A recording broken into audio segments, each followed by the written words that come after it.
رات میں اضافہ فرمائے.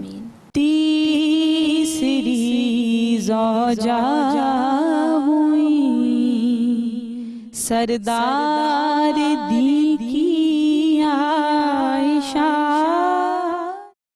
جی ناظرین کرام، اس وقت ہوا چاہتا ہے ہمارے اس سیگمنٹ کا جس کا نام ہے ذکر ان پاک ہستیوں کا. ناظرین کرام، آج 19واں روزہ ہے اور 19ویں رمضان المبارک، اور انشاءاللہ کل عشرہ مغفرت جو ہے وہ ہم سے رخصت ہو جائے گا. تو ہمیں چاہیے کہ زیادہ سے زیادہ اللہ کریم سے اپنی مغفرت طلب کریں، اپنے اہل و عیال کی، تمام امت مسلمہ کی، اہل پاکستان کی، اور خاص طور پر حضور شیخ العالم جو کہ بانی نور ٹی وی ہیں، ان کی بلندی درجات کے لیے بھی ضرور دعا فرمائیے گا. اور سرپرست اعلیٰ نور ٹی وی حضرت پیر نور العارفین صدیقی صاحب، ان کی کاوشوں کے لیے بھی دعا فرمائیے گا کہ اللہ کریم مزید ان کے رستوں کو ہموار فرمائے اور وہ نور ٹی وی کے ذریعے دین کی اس تبلیغ میں مصروف عمل رہیں. آمین یا رب العالمین. اور سیگمنٹ جیسا کہ میں نے اس سے قبل بھی بتایا، ذکر ان پاک ہستیوں کا، اور گزشتہ نشست میں ہم ذکر کر رہے تھے ام المومنین حضرت عائشہ صدیقہ رضی اللہ تعالی عنہا کا. تو اسی گفتگو کو، اسی سلسلے کو ہم آج کی نشست میں بھی جاری رکھیں گے، اور ہمارے ساتھ موجود ہیں ہماری بہن عائشہ. عائشہ پروگرام میں آپ کو خوش آمدید کہتے ہیں. جزاک اللہ خیر. عائشہ، کل کی نشست میں ہم بات کر رہے تھے آقا علیہ الصلوۃ والسلام اور اماں عائشہ رضی اللہ تعالی عنہا کی محبت کے حوالے سے. تو میں چاہتی ہوں کہ وہیں سے ہم اس سلسلے کو جوڑیں اور وہیں سے گفتگو کا آغاز کریں. تو بسم اللہ کیجیے گا. الحمدللہ رب العالمین والصلاۃ والسلام علی سید الانبیاء والمرسلین، اما بعد فاعوذ باللہ من الشیطان الرجیم، بسم اللہ الرحمن الرحیم. سلمہ، بہت شکریہ. آقا کریم علیہ الصلوۃ والسلام بہت محبت فرمایا کرتے تھے حضرت عائشہ صدیقہ رضی اللہ تعالی عنہا سے. ایک دفعہ آقا کریم علیہ الصلوۃ والسلام سے یہ روایت حضرت انس بن مالک رضی اللہ تعالیٰ عنہ مروی فرماتے ہیں کہ آپ کے ہمسائے میں ایک ایرانی رہتا تھا، اور وہ بہت مزے کا، بہت لذیذ شوربہ بنایا کرتا تھا. یعنی اس کی کوکنگ میں اس کو جو ایکسپرٹی تھی وہ اس پہ تھی. ایک دفعہ اس نے آقا کریم علیہ الصلوۃ والسلام کی بارگاہ میں حاضر ہو کے کہا کہ یا رسول اللہ صلی اللہ علیہ وآلہ وسلم، میں آپ کی دعوت کرنا چاہتا ہوں. آقا کریم علیہ الصلوۃ والسلام اس وقت حضرت عائشہ صدیقہ رضی اللہ تعالیٰ عنہا کے گھر تھے. تو آقا کریم علیہ الصلوۃ والسلام نے ارشاد فرمایا، کیا عائشہ کو بھی دعوت دو گے؟ انہوں نے کہا، یا رسول اللہ صلی اللہ علیہ وآلہ وسلم، ابھی تو آپ کو دعوت دے رہا ہوں. آقا کریم علیہ الصلوۃ والسلام نے ارشاد فرمایا کہ نہیں. آقا کریم علیہ الصلوۃ والسلام نے ان کی دعوت کو مسترد فرما دیا. انہوں نے پھر کچھ دیر بعد وہ حاضر ہوئے اور کہا کہ یا رسول اللہ صلی اللہ علیہ وسلم، میں آپ کو دعوت دینا چاہتا ہوں. پھر آقا کریم علیہ الصلوۃ والسلام نے وہی سوال کیا، حتیٰ کہ جب وہ تیسری دفعہ آئے تو آقا کریم علیہ الصلوۃ والسلام کے پوچھنے پر انہوں نے کہا، یا رسول اللہ صلی اللہ علیہ وآلہ وسلم، آپ انہیں بھی ساتھ لے آئیے. تو آقا کریم علیہ الصلوۃ والسلام نے اس بار ان کی دعوت کو قبول کیا اور حضرت عائشہ کو ساتھ لے کے گئے. یعنی یہ محبت کا تعلق ہے، اور امت کو یہ بتانا بھی ہے. وہ کہا گیا نا کہ دو لوگوں کے معاملے میں اللہ سے ڈرو، ایک عورت اور دوسرا غلام، کیونکہ یہ دونوں ڈیپینڈ کر رہے ہوتے ہیں اپنے مالک کے اوپر. تو اس حوالے سے کہا کہ جو خود کھاؤ وہ انہیں کھلاؤ، جو خود پہنو وہ انہیں پہناؤ. تو بڑی احکامات اس بارے میں آئے. تو کیسے ممکن تھا کہ آقا کریم علیہ الصلوۃ والسلام کو دعوت دی جاتی اور آقا کریم علیہ الصلوۃ والسلام کی زوجہ کو نہ بلایا جاتا؟ تو یہ دیکھیں اخلاقیات کے بھی منافی تھا کہ حضور دعوت کو قبول فرما لیتے صلی اللہ علیہ وآلہ وسلم، اور اپنی زوجہ کو جو ہے وہ اس کھانے میں شریک نہ کرتے. تو یہ ایک بڑی محبت کا پہلو نکلتا ہے. اس کے علاوہ آقا کریم علیہ الصلوۃ والسلام نے ایک دفعہ حضرت فاطمہ الزہرا رضی اللہ تعالیٰ عنہ سے فرمایا کہ فاطمہ عائشہ مجھے بہت محبوب ہیں. اس کے علاوہ ایک اور روایت میں ملتا ہے کہ سرکار مدینہ صلی اللہ علیہ وآلہ وسلم نے ارشاد فرمایا کہ عائشہ کی فضیلت تمام خواتین پر اسی طرح ہے جیسے تمام کھانوں پر سرید کی فضیلت.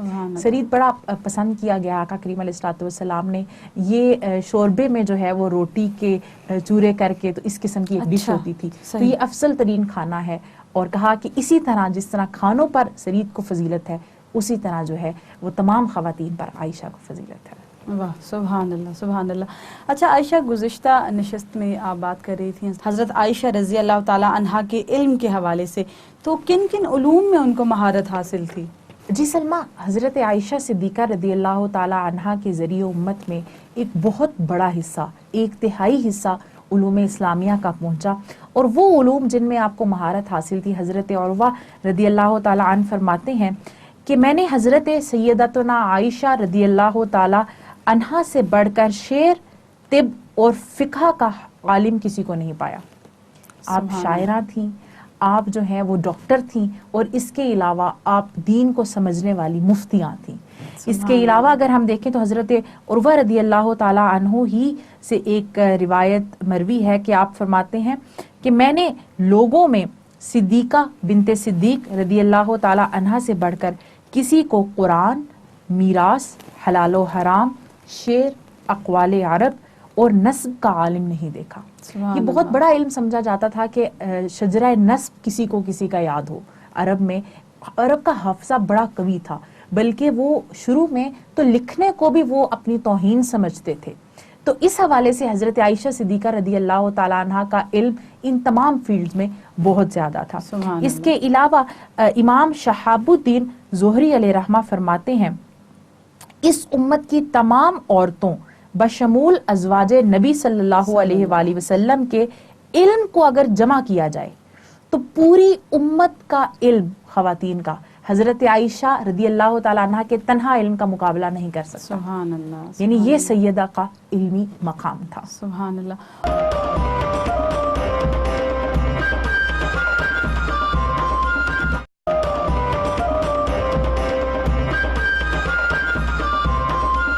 عائشہ, اسی طرح گزشتہ نشست میں ہم نے حضرت عائشہ صدیقہ رضی اللہ تعالیٰ عنہا کے تقوی کے حوالے سے بات کی تھی, تو میں چاہتی ہوں کہ ان کا جو زہد ہے اس پر بھی کچھ روشنی ڈالیے. حضرت عائشہ صدیقہ رضی اللہ تعالیٰ عنہ کی جو پرہیزگاری کا عالم تھا یا عبادت میں, یہ مشورہ دینے سے بھی نہ پتہ چلتا ہے, انسان جس قبیل کا مشورہ دینا پتہ چلتا ہے کہ اس کی ذہنیت, اس کے ذہن میں یہی چل رہا ہے.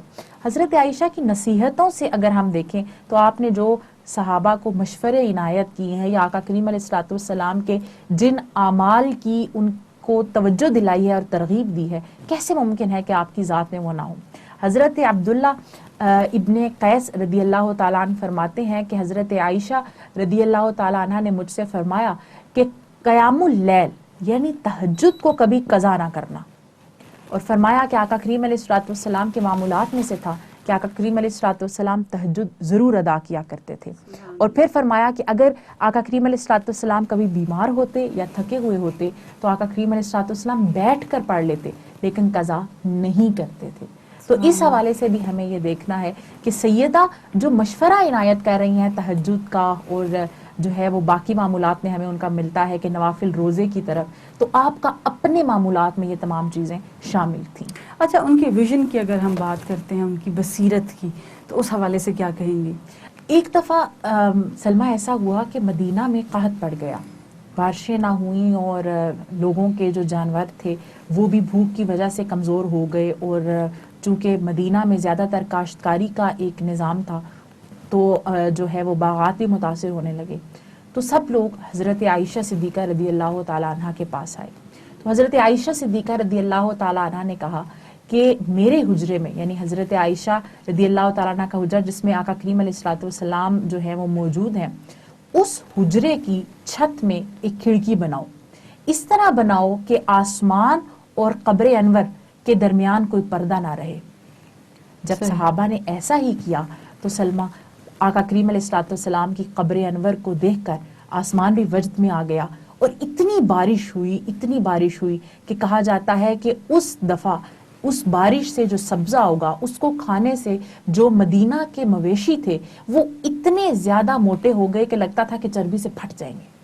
یعنی اس قدر لوگوں کے غلہ میں بھی فراوانی ہو گئی ہو رہی ہے. تو آپ بصیرت کا عالم دیکھیں, اور ابھی بھی اگر ہم دیکھیں تو گنبد خضرا کے اوپر جو ہے وہ کھڑکی کا ایک نشان ابھی بھی موجود ہے, اور یہی کہا جاتا ہے. اور اس سے ایک اور مسئلے کا بھی ہمیں پتہ چل گیا کہ اللہ تعالیٰ کے نیک بندوں کے پاس اپنی حاجات لے کر جانا یہ صحابہ کا شیوا تھا. بالکل صحیح. عائشہ, قرآن کریم میں بھی حضرت عائشہ کے متعلق سورہ نور میں چند آیات کا نزول ہوا ہے, تو اس کے پس منظر کے حوالے سے ہماری رہنمائی فرمائیے.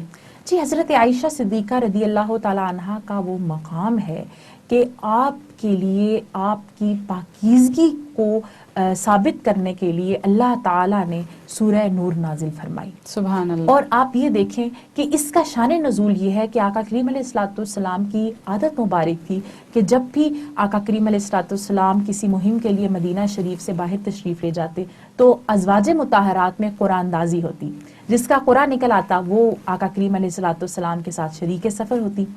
تو غزوہ بنی مستلق کے لیے آقا کریم علیہ الصلوۃ والسلام نے جانا تھا، تو حضرت عائشہ صدیقہ رضی اللہ تعالیٰ عنہ آپ کے ہمراہ تھیں.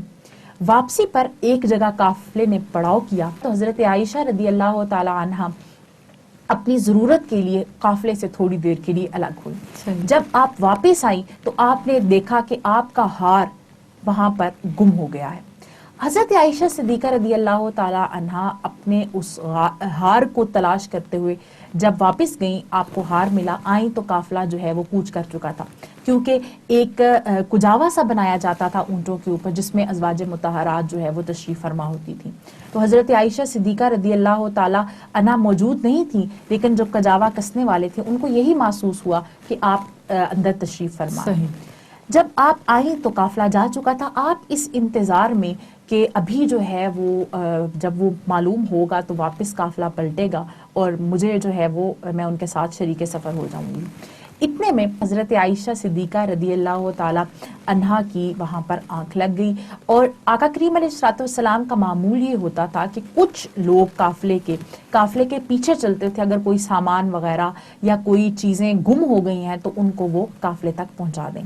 تو آقا کریم علیہ الصلوۃ والسلام کے ایک صحابی حضرت صفوان رضی اللہ تعالیٰ عنہ نے جب دیکھا تو آپ نے جو ہے وہ اونچی آواز میں ان اللہ و انا الیہ راجعون پڑھا متوجہ کرنے کے لیے، اور آپ نے اپنی اونٹ پہ حضرت عائشہ کو سوار کیا اور قافلے کے ساتھ ملا دیا. اب اس پر چونکہ منافقین کا کام ہی یہ تھا کہ اسلام میں ایسی افواہیں پھیلانا کہ مسلمانوں کی دل آزاری ہو اور امت مسلمہ کسی طرح سے اس کی دل شکنی ہو.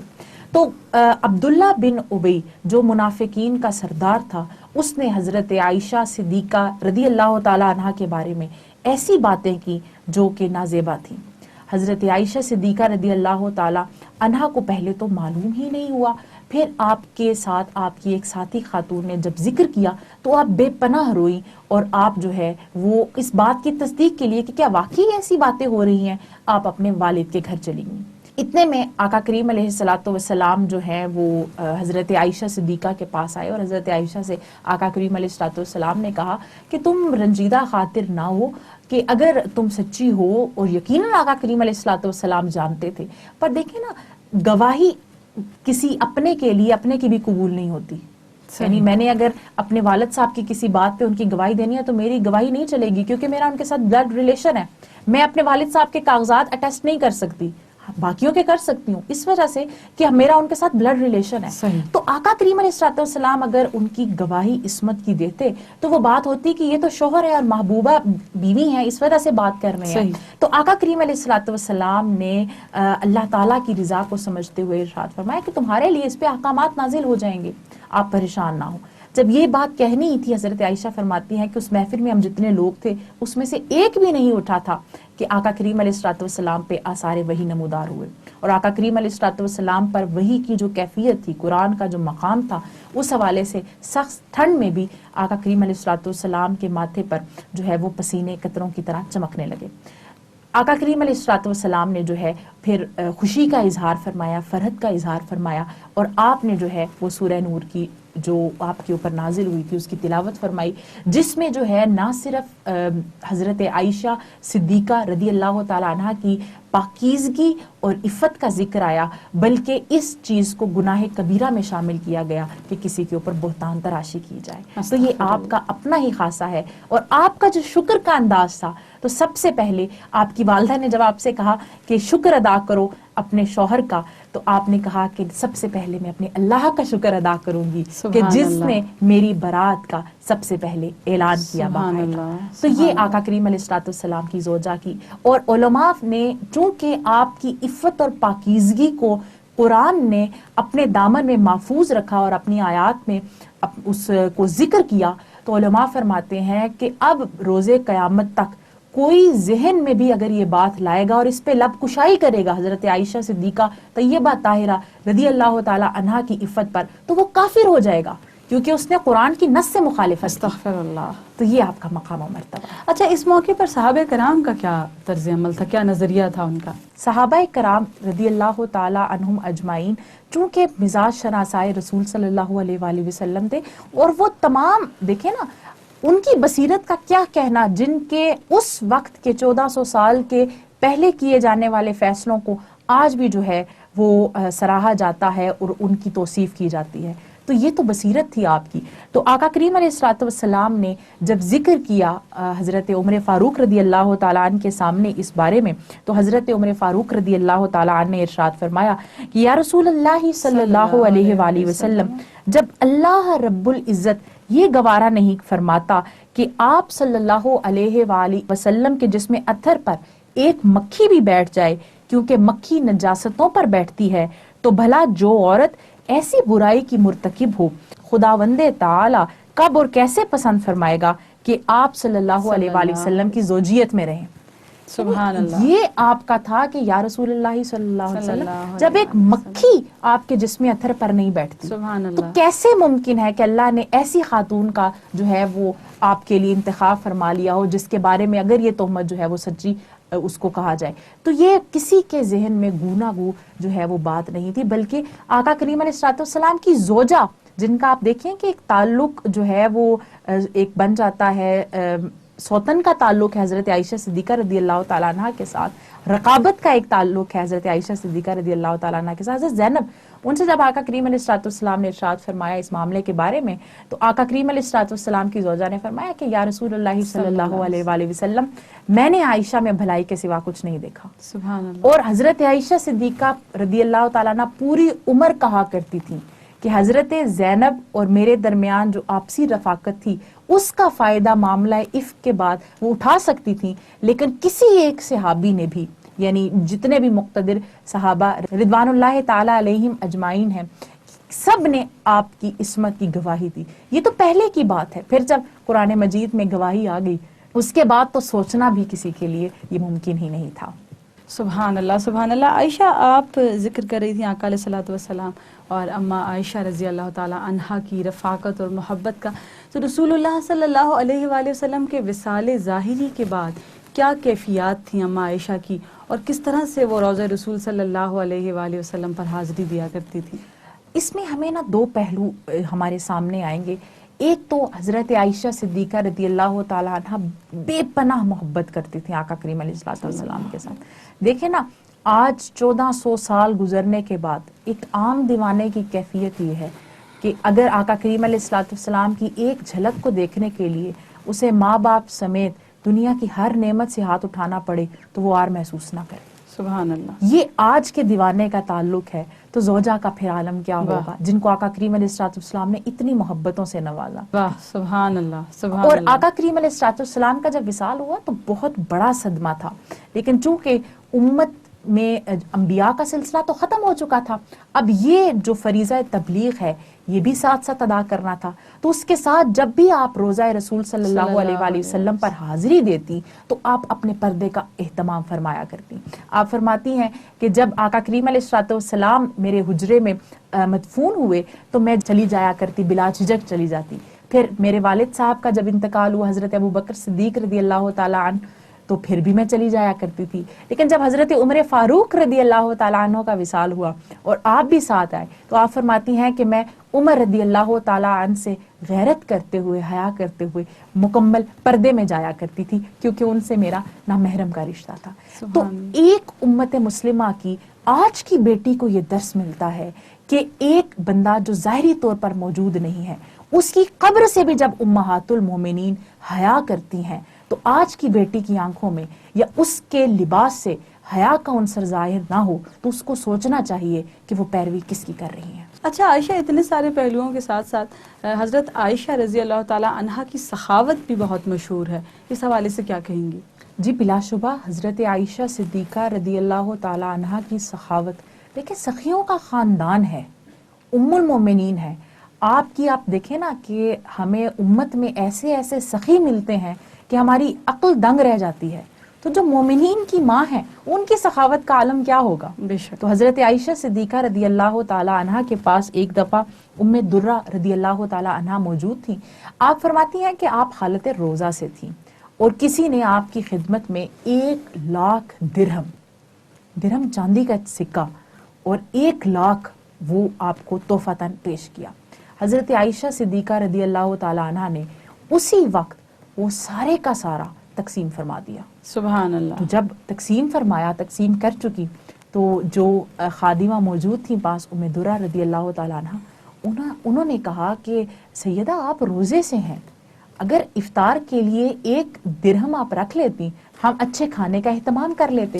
تو سیدہ نے فرمایا کہ اگر تم یہ بات مجھے پہلے یاد کرا دیتی تو میں 1 درہم رکھ لیتی. یعنی اپنی ذات کو ایسے فراموش کیا کہ سخاوت میں یہ بھی نہ ان کو یاد رہا کہ آج کے کھانے کا بندوبست کے لیے بھی ہم پیسے رکھ لیں. تو یہ تو سیدہ کا کیوں نہ ہو کہ آپ کی تربیت آقا کریم علیہ السلام نے کی. اس سے پہلے آپ کے والد محترم کے پاس جب رہی تو حضرت ابو بکر صدیق رضی اللہ تعالی عنہ کا تو ایک لمحہ عشق رسول صلی اللہ علیہ وآلہ وسلم اور رفاقت رسول صلی اللہ علیہ وآلہ وسلم سے معمور ہے. تو جب 2 اتنی خوبصورت تربیت گاہیں، 2 مکمل جو اپنی ذات میں یونیورسٹی تھی شخصیات کے ساتھ آپ کا وقت گزرا، تو وہ اوصاف جو اسلام کا خاصہ ہیں اور پیغمبر اسلام صلی اللہ علیہ وآلہ وسلم کی ذات میں بدرجہ اتم موجود ہیں، ان کا ظہور سیدہ کے مبارک وجود سے کیسے نہ ہوتا. تو اسی طرح سے اگر ہم سخاوت کا ذکر کرتے ہیں تو آپ بے پناہ سخاوت کرتی تھیں. یعنی روایات میں آتا ہے ایک دفعہ 70,000 دراہم آپ کو جو ہے وہ پیش کیے گئے، آپ نے ان کو فی الوقت جو ہے وہ تقسیم فرما دیا. بلکہ آپ کے ایک دفعہ اپنے بھانجے سے حضرت اسماء رضی اللہ تعالی عنہا کے بیٹے سے ایک دفعہ ایک معاملے میں شکرنجی ہوگی، اور اس کی وجہ یہ تھی کہ انہوں نے کہا کہ خالہ آپ سخاوت بہت کرتی ہیں، کچھ اپنے لیے بھی رکھ لیا کریں. تو سیدہ نے اس بات کو ناپسند فرمایا کہ راہ خدا میں خرچ کرنے کی نسبت مجھے کوئی اور مشورہ دیا جائے. سبحان اللہ، سبحان اللہ. عائشہ بہت اچھی، بہت فکری اور تربیتی گفتگو رہی آپ کے ساتھ. اللہ کریم آپ کی توفیقات میں اضافہ فرمائے. انشاءاللہ اگلی نشست میں آپ سے دوبارہ ملاقات کریں گے. جزاک اللہ خیر. آمین.